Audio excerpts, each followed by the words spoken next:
सत्य सनातन में स्वागत अभिनंदन। आज अलग में परमात्मा की प्राप्ति में शरीर द्वारा उत्पन्न बाधाओं को कैसे निवारण किया जा सकता है, इसके बारे में आए जाने। शरीर मानव जीवन का बहुत ही महत्वपूर्ण हिस्सा है। बिना शरीर की रचना के मनुष्य जीवन की कल्पना अधूरी है। परंतु शरीर ही सांसारिक है, शरीर ही माया है। जब तक मनुष्य शरीर के बारे में नहीं जानेगा, तब तक भगवान की तरफ जाने का कोई बात ही नहीं आती मन में। ये चार प्रकार का ये जीवन मिलकर बना है। शरीर है, मन है, बुद्धि है और आत्मा है। उसमें एक शरीर का भाग है जो बहुत ही महत्वपूर्ण है। इस शरीर को जब तक आप स्वस्थ, मजबूत, सुदृढ़, साधना युक्त, कर्मठ नहीं बनाएंगे, तब तक भगवान की प्राप्ति भाव से नहीं की जा सकती है। इसे अनुशासन में ढालना होगा। इसी से उत्पन्न मन होता है, जो शरीर को संचालित करता है, शरीर की इंद्रियों को जगा देता है और फिर वो परमात्मा की प्राप्ति में, ईश्वर को जानने की दिशा में बाधा उत्पन्न होने लगती है। तो जब तक संपूर्ण चीजें मनुष्य को भगवान की कृपा से नहीं ज्ञात होगा, तब तक उसे इस जगत में शांति प्राप्त करने में बड़ी बाधाएं उत्पन्न होगी। उसे शांति नहीं मिल सकती और बिना शांति के परमात्मा की प्राप्ति असंभव है। तो पहले तो अपने जीवन के बारे में जानना। जो हमारे सामने प्रत्यक्ष दिखता है वो शरीर है हमारा। इसमें इंद्रियां हैं, रस हैं। इन सबको कैसे नियंत्रित करें, कैसे अंदर से इनको अनुशासित करें, कैसे इनको प्रभावित करें कि तुम्हें भगवत का मार्ग में चलना है। तो एक साधन है, भगवान की प्राप्ति करने में एक साधन है हमारा शरीर। और साधन जितना स्वस्थ रहता है, जितना सुदृढ़ रहता है, उतनी यात्रा सरल हो जाती है। आत्मा अकेले परमात्मा तक नहीं जा सकती। उसमें कई ये दरवाजे हैं बाधा के। शरीर है, मन है, बुद्धि है, एक से बढ़कर के बाधाएं हैं ये सब। इन बाधाओं को दूर करने के लिए इन बाधाओं को जानना चाहिए। ये कैसे निवारण हो सकती है, कैसे इनका हल किया जा सकता है। शरीर सबसे बड़ा कारण होता है। शरीर आपका सांसारिक की ओर खींचता है।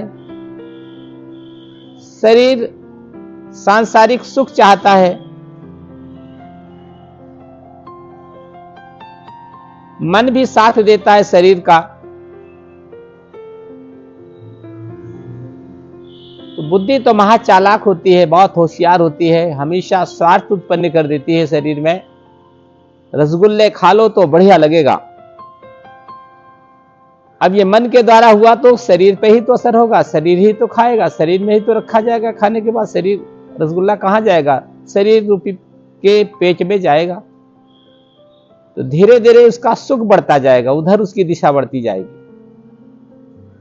जब शरीर इस अवस्था में आ जाए, चाहे मिष्ठान मिले या सूखी रोटी मिले या फल ही मिल जाए, कोई फर्क नहीं पड़ता।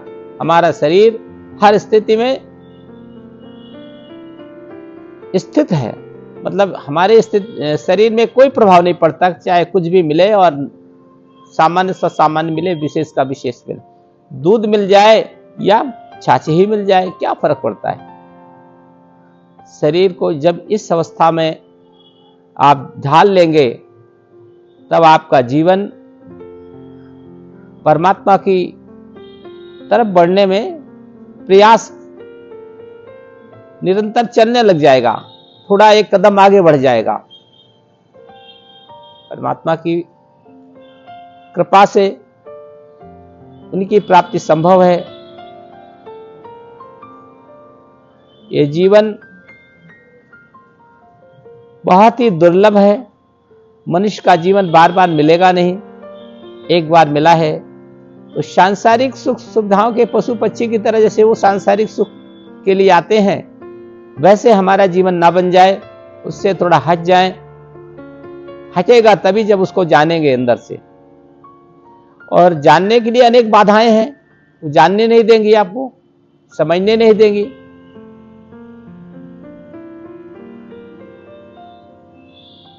तो शरीर निर्विकार कैसे बने? कोई विकार ना रहे इसके अंदर।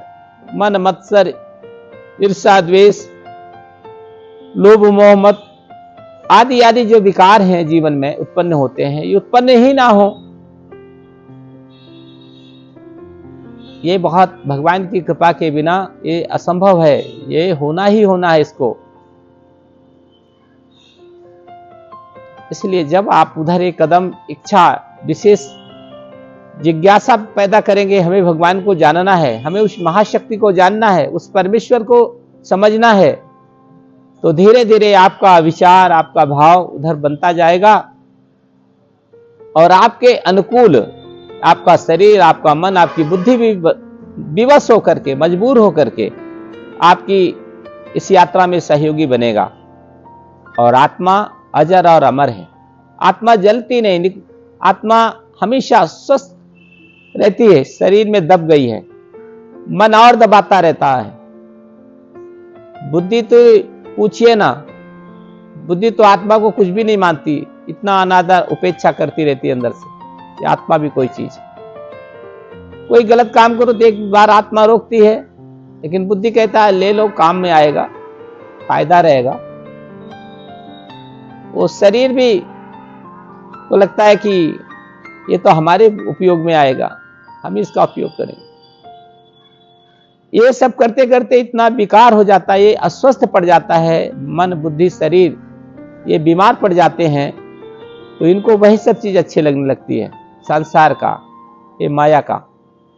इसको भगवान की आनंद अच्छा नहीं लगता है, उसमें रूखापन है, उसमें कठिनाइयां हैं, उसको निरस्ता दिखती है।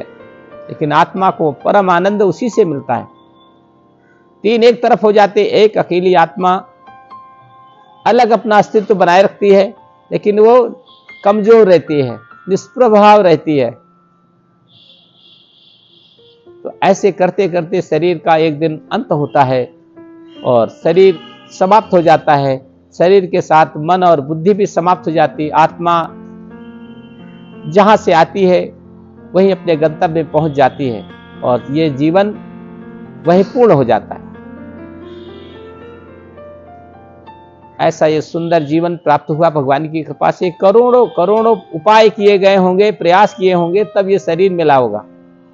और आज इस शरीर के हम माध्यम से क्या क्या कार्य करते हैं, जितना भी अनुचित हो वो सारा चीज प्रयास मन में चलता रहता है। उससे बचे कैसे, उससे विकार से कैसे दूर रहें, वो हमारे पर असर ना होने पाए उस पर। इसके लिए इन सब विषयों की जानकारी अत्यंत आवश्यक है और भगवत कृपा के बिना ये असंभव है। भगवान की कृपा होगी तो आपका मन भगवान के चरण में लगेगा, शरण में लगेगा, तो निश्चित है आपका शरीर, मन, बुद्धि भी आपके साथ देगी और आपका जीवन सफल और सार्थक बनेगा, पूर्ण बनेगा। ओम शांति।